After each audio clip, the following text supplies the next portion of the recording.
Hi guys. So since today I'm not going to be physically there, well, I'm never physically in front of y'all, but you know what I mean. Since I'm not actually going to be able to interact with y'all today, we are going to actually move into a different piece to work on, and we will briefly revisit the article when I return. Today we are going to talk about Chief Joseph, and we're going to watch this clip. This clip actually comes from a film that was made over the actual Chief Joseph's speech, which is going to be your assignment today. We're going to kind of analyze it in a different way. We've been doing soapstone, and today we're going to look at some other portions as well. I know we've spoken about diction before. That will be a part of it. So I'm going to show you this video really quickly, and then after the video, we'll get into it.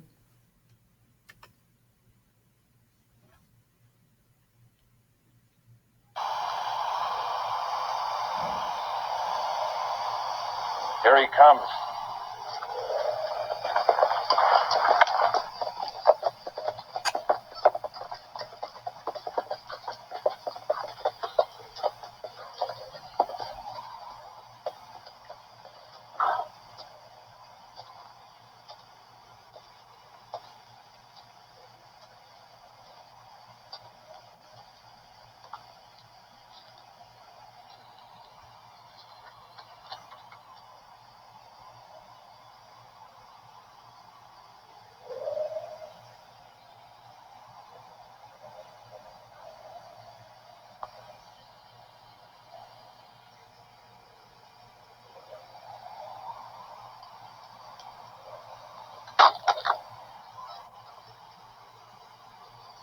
I know your heart, General Howard.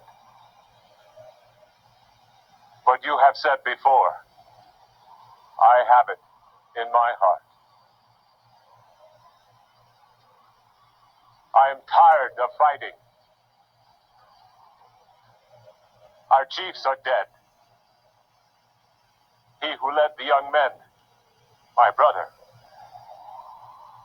Olcott, is dead. It is the young men who say yes or no. It is cold, and we have no blankets. The little children are freezing to death. My people, some of them have run away into the hills and have no blankets, no food. No one knows where they are. Perhaps they are freezing to death. I want to have time to look for my children and see how many I can find. Maybe I shall find them among the dead.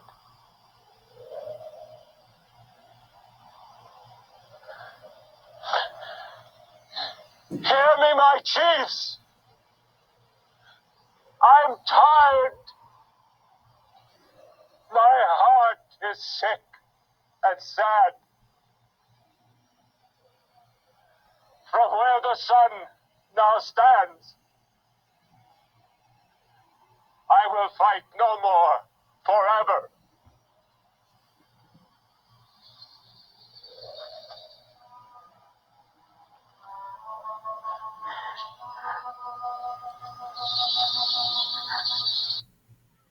Okay, so that was the clip.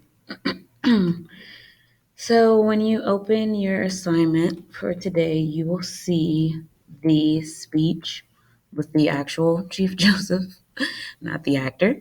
And it has a little bit of a background here. So Joseph was chief of the Nez Perce, a Native American tribe of the Wallowa Valley in northwest Oregon. In 1877, the Nez Perce were ordered to a reservation or special land reserved for Native Americans by the U.S. government. The Nez Perce refused to go. Instead, Chief Joseph tried to lead 800 of his people to Canada, fighting the U.S. Army all along their 1,100-mile journey. They crossed into Idaho and Montana. They were trapped just 40 miles from Canada. After a 5-day fight, the remaining 431 remaining Nez Perce were beaten. It was then on October 5th, 1877, at Bear's Paw that Chief Joseph made his speech of surrender. So here, when we are talking about Chief Joseph, as you just heard or read, you see that he was leaving, and he did not want to be a part of what we know now as the Trail of Tears. So instead of being forced into a Native American reservation, he and 800 people chose that they were going to go to Canada where they could still live, I guess, more free and do what it is that they desired to do. They were met, obviously, with a lot of force, and they did not make it, majority of them. After 5 days of fighting, 431, when you had 800, that's almost half. So he goes on to give this speech, which is here. And so now we are going to analyze this with what I call, or what is called, DIDDLES. It's basically another acronym. And so it's word choice, imagery, details, language, syntax, and then, of course, we just always have tone.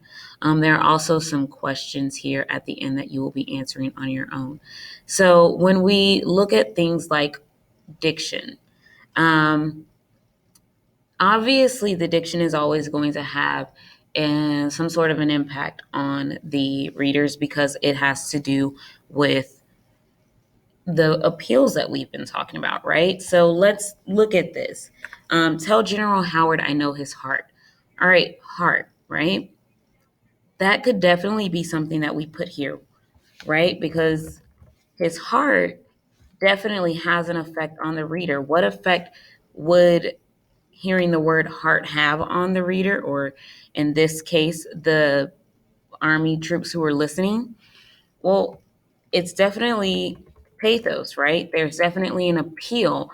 And so it might cause them to listen, right? Maybe it makes them pause, um, want to hear what he has to say.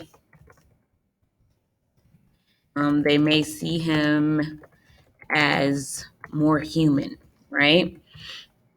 There are a lot of other words, right? Like, he says, I'm tired of fighting. Tired is a good word because it indicates, again, it brings in the sympathy aspect, basically showing them that I'm over it, right? I can't do this anymore. Freezing to death. I'll find them among the dead. Like, right, there's just so many different things. So what you're going to do is you're going to pull out examples like I did, and you're going to want to have at least 3, right? So give me 3 words and then give me 3 examples of how it's working, or at least the explanation of each one. Then the same thing here with imagery. What are some things that we can feel, see, smell, taste, right? So freezing to death, that's, we can visualize that. And so again, you're going to come over to the side. Sorry for my voice cracking. And then again, this is another use of pathos. It makes the reader feel bad that they are suffering, or maybe it informs the reader that they're suffering. Even things like little children, right? It lets us know that this is hard. And then details. So details are going to be like little specific words.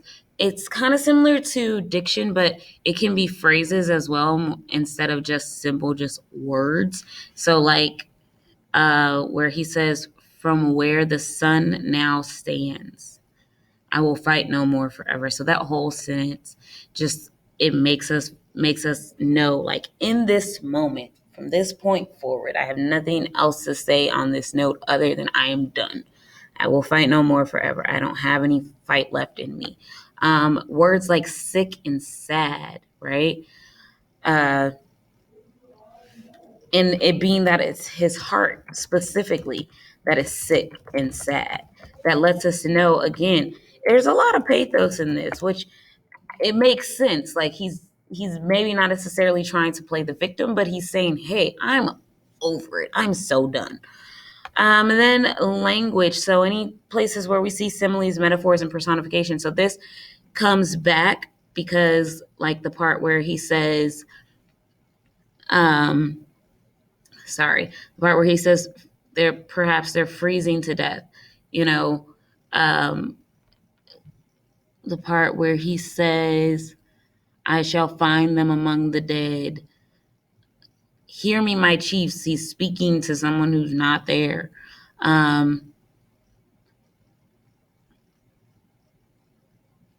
Sorry, I'm getting a little bit lost in my reading.